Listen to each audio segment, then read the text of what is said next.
Welcome to the Tech Egg. Don't get scrambled. Enjoy the video. You're starting by turning the folder into an encrypted disk image so it locks on Mac OS. First, locate the folder you want protected and decide if you need a temporary copy. Open Disk Utility, then choose File Right Arrow New Image, Right Arrow Image from Folder. Select the folder, pick Format, read/write if you'll add files later, and under Encryption choose AES256.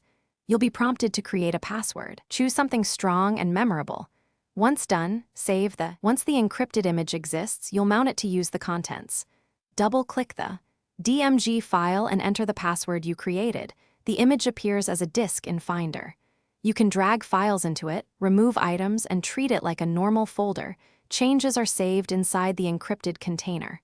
When you finish, eject the mounted image in Finder or the dock. That action locks everything. Make sure to store the DMG file where you normally back up important data. To complete the process, verify that all files exist inside the encrypted image and then securely delete the original unencrypted folder so no copies remain. Back up the DMG to your usual backup location. Losing the file or password means data loss.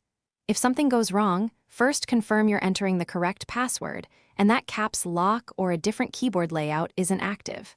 If the DMG won't mount, try repairing it in Disk Utility or restore from your backup copy.